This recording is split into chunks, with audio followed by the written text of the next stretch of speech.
Libro Una cáscara de nuez en el mar. Capítulo 17. Emilio Santoro. Atrás quedaba definitivamente mi pasado, acerca del cual muy poco había compartido con mis amigos. Pensaba que debía ser una carga exclusivamente mía, porque seguramente no me comprenderían o acaso no me creerían. Las heridas habían sido demasiado profundas, el dolor demasiado grande, y los porqués no habían tenido respuestas definidas.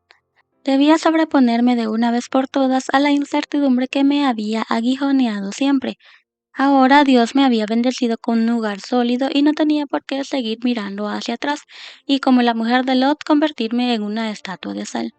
Eso pensaba, pero el tiempo se encargó de hacerme saber que los recuerdos no mueren y por lo tanto no los podemos enterrar para siempre. En el momento menos pensado resucitan. Y resucitaron. Cuando afloraron, empecé a pensar con más madurez en una posibilidad que antes hubiera rechazado de plano. Santoro, Emilio Santoro, el hombre que me había hecho creer que era mi padre, que mi madre había muerto, que el resto de su familia vivía en la frontera con Ecuador y por eso no los podía conocer. Mentira sin sentido. Santoro, el hombre que seguramente conocía el dorso de mi rompecabezas, aunque nunca lo había querido revelar, era también, aunque suene a contradicción, la única persona que se había ocupado de mí.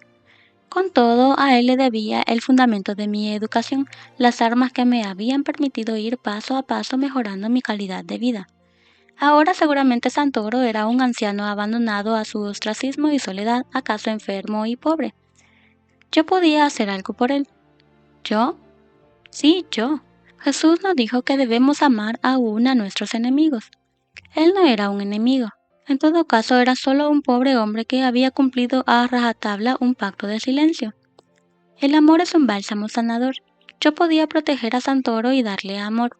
Él podría, ya lejos en el tiempo y la distancia, abrirme su corazón y revelarme las entrañas de las circunstancias que habían llevado a mis padres a hacer lo que hicieron y a él ser el intermediario voluntario u obligado, siempre cerrado, más que cerrado, hermético.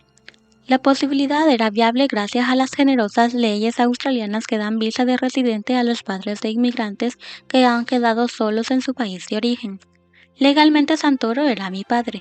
Yo había ingresado a Australia con el pasaporte que él había tramitado para mi viaje de promoción con una partida de nacimiento falsa, pero eran los documentos que siempre había utilizado y al fin de cuentas, a pesar de todo, él era el que estaba más cerca de mi pensamiento y de mi corazón. Después de 10 años de silencio, Santoro llegó a Sydney. Le di todo lo que estaba a mi alcance. Me preguntaba a mí misma si lo hacía por amor, por piedad o por el deseo de acortar el tiempo y la distancia que me ataban a una pesadilla que solo él podía disipar. Posiblemente había un poco de todo esto. El sincerarse sería terapéutico para ambos. Seguro que él también llevaba una pesada carga de la que nunca se había aliviado. Su respuesta a mis reiterados requerimientos fue la de siempre. ¿Para qué quieres saber de tu pasado? Recibiste una buena educación y ahora estás bien. Eso es lo importante. Lo demás no interesa. Poco tiempo después de su llegada tuve una sorpresa desagradable. En mi afán por borrar mi pasado no había comentado con nadie mi situación familiar. ¿Quién me creería? Seguramente nadie. ¿Quién podría ayudarme a cambiarla? Nadie. De modo que no tenía sentido comentarla.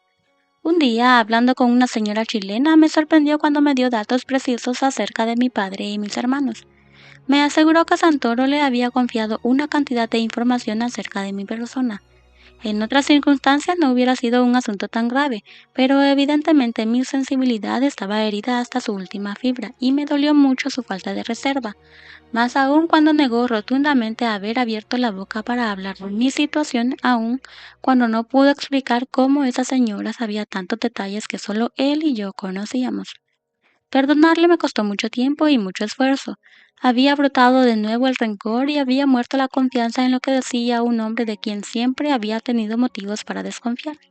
Oré a Dios miles de veces para que quitara de mi corazón esos sentimientos negativos.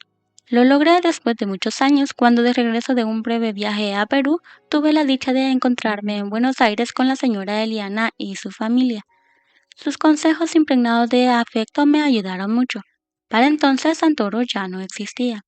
Volviendo hacia atrás en el tiempo, después que me casé con Stevie, adquirimos una propiedad amplia, con una casa cómoda en el frente y un departamento en el fondo. Ambas construcciones están separadas por una pileta de natación de unos 30 metros de largo. Le ofrecimos a Santoro una vida tranquila en el departamento. Tuvo independencia y protección, pero nada logró cambiar su inmutabilidad. Su respuesta fue siempre la misma.